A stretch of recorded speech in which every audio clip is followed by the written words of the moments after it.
Hello everyone, I am JVN Dr. Mohammad Miraj Alam, Assistant Professor of Economics, Jyoti Vidyapeeth Women's University, Jaipur.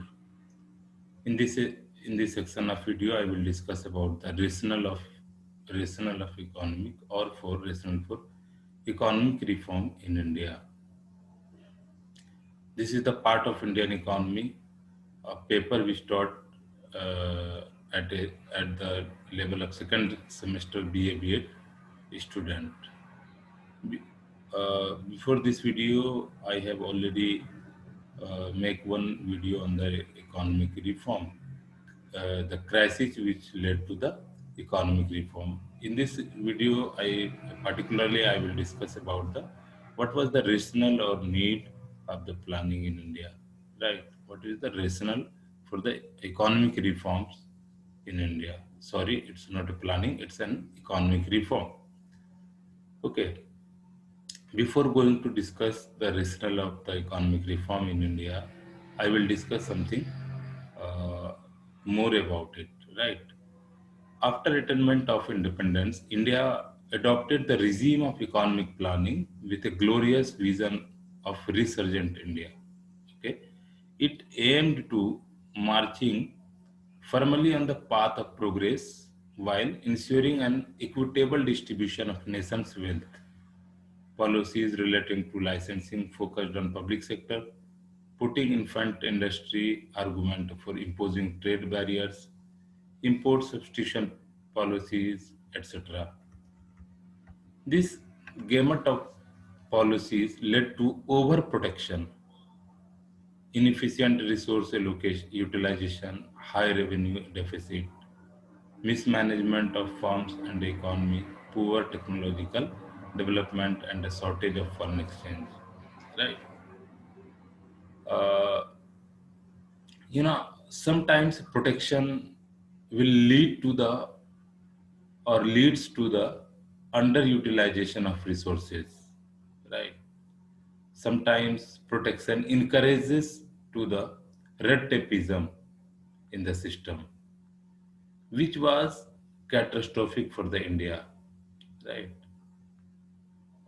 For doing anything, for doing any business activity, you have to take license to start a particular venture, particular business. The license Raj sometime in India, it was a very infamous license Raj. It was very common words which was usually discussed among the businessmen. For getting the license, there were too much bribery and corruption were involved and required to get license to start something, especially in the manufacturing and some other sector of the economy as well, which was make a very bad impact, very harsh impact on the Indian economy.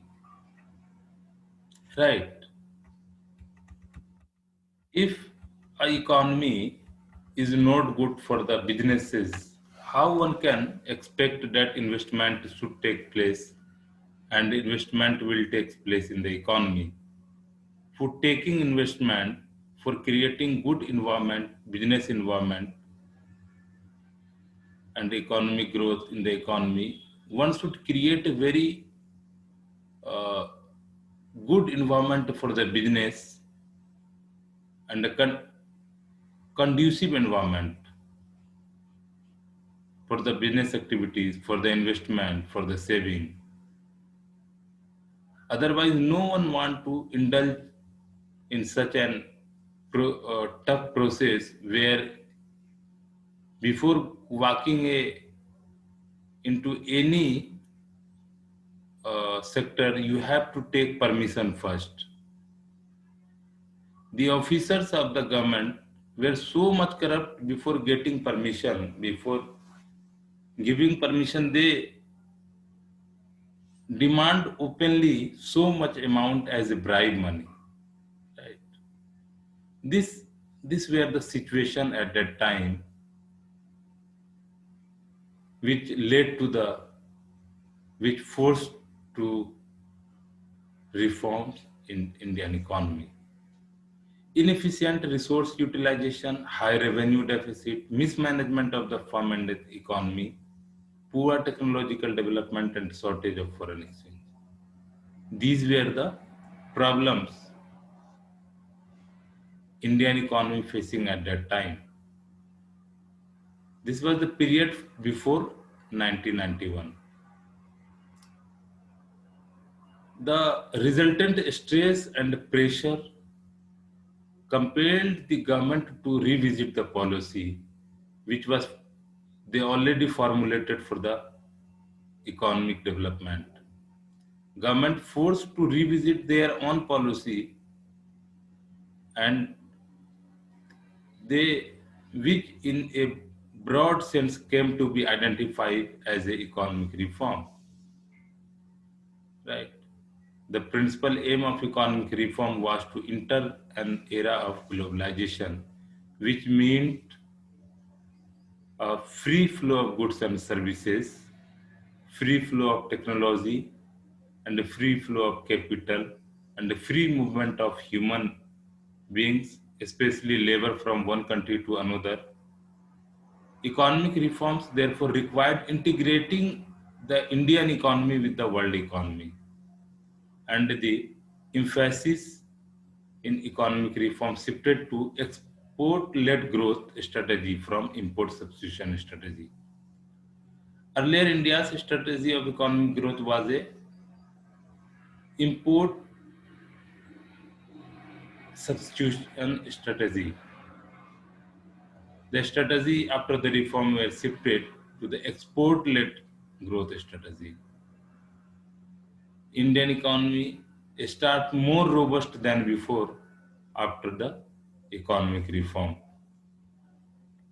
Okay, this was the condition of Indian economy were faces before the economic reform, right?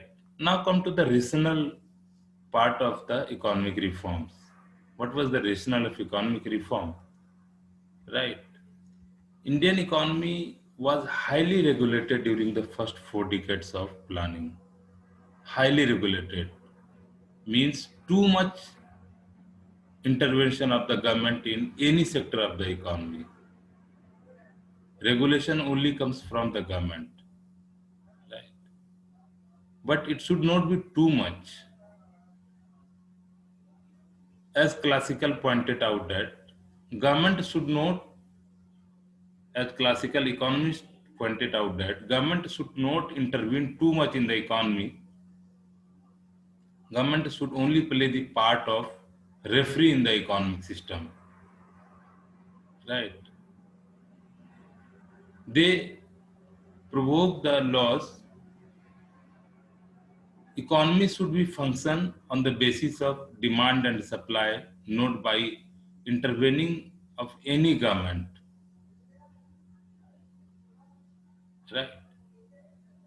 But in the case of Indian economy, it was completely against the contradictory to the classical economist, which which they suggested for the economic development. So Indian economy was highly regulated. There were doing anything, they first need to get license for everything. To start any business, you have to go to the offices to get the license, which was so uncomfortable to for anyone. To do anything, you have to run to the office to the long period of time. This is not good for any economy development, right? And this was the case of India before economic reform. The 5-year plan objective were focused on development of public sector for setting up heavy and basic industries, self-reliance, import substitution strategies, nationalization, and state interventionist regime. When we are discussing about the 5-year plan, we have also discussed a lot about the objective of the 5-year plan. The objective was to setting up heavy and basic industries. India want to be a self-reliant and self-dependent countries. Import substitution and nationalization of PSUs and banks were taking place. State interventionist regime, right? While on one hand it have helped in setting up some key industries like SAIL, ONGC, IOC, WALE, etc. Right. On the other hand, it restricted the growth of private sector. Private business plans and proud about bureaucracy-led corruption. Sick public sector enterprises, deteriorating trade balance, economic and financial crisis in early 1990s. India had to borrow foreign exchange from IMF and comply with the conditionalities imposed by it, such as stabilization and structural stability program, reduction of trade barriers, revision of fiscal and monetary policies, active role of market and integration of Indian economy with the world economy. In a nutshell, three basic elements of economic reform were liberalization, privatization, and globalization, also known as LPG strategy of the Indian economy. So this was all about the rationale of economic reforms, right? Now come to the features of economic reform. What was the key feature of economic reform? The new economic policy, that is economic reform, during the economic reform process reflected neoliberalism, right? The rationale of economic reform was provided by the industrial policy announced by the government in the 1991. Its basic philosophy was summed up as a continuity with change. Okay, the key objective can be summarized as, right, this is the set of objective of the economic reform which was set in during the economic reform. What India want from the economic reform, what even world want from India to achieve during the period of economic reform, right? The first objective was to set free an industrial economy from the hassles of unnecessary bureaucratic control. Free of the to set free the Indian industrial economy and the hassle of unnecessary. Before starting any businesses, before economic reform in India, you have to take so much permission from the so much government offices. The system was so bureaucratic, prevalent of red tapeism, you will found commonly in the offices. This was hamper the business activities, particularly the private business, which is the largest source of employment in India, were hampered. Okay. The removal of unnecessary bureaucratic control was one of the important objective of economic reform, right? The second objective was to introduce liberalization with a view to integrate the Indian economy with the world economy. Okay. Before coming to the globalization, we have first liberalized our economy. What liberalized stand means? You have to open up your sectors for the private entities, for the private individuals to invest, right? Then only you make some revenues from them and private investment will take place. Otherwise, no one will come if you are not allowed to invest. Anyone, how one can invest in your economy? The third most important objective was to remove restrictions on foreign direct investment and also to lessen the restrictions of monopolies and restrictive trade practices. Act for the domestic entrepreneurs. to remove restrictions on foreign direct investment and to lessen restrictions of monopolies, right? There were some restrictions on the FDI, right? I have already told you about FDI, that is the foreign directive investment which takes place in the physical infrastructure of the country. If any person other than India want to invest in India, they have to pay so much process or struggle to investment. In such type of situation, nobody want to make any investment in the country. So one of the key objective of the reform was to remove the restrictions which was imposed on the FDI, right? The fourth and the last objective was to dilute the monopoly of public sector enterprises and encourages competition from new private enterprises, right? There were some sectors were especially or fully reserved for the public sectors only. Private sectors were not allowed to invest. In such sector, there were monopoly of the public sector.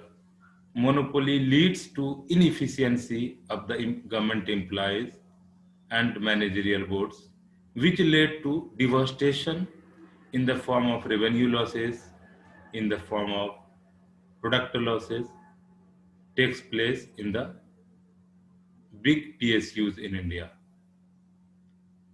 So this was the objective of economic reform in India with the rationales of economic reform. Okay, this is sufficient for this video. I will stop here. We'll meet in the next video on the next topic. Thank you so much watching for watching this video.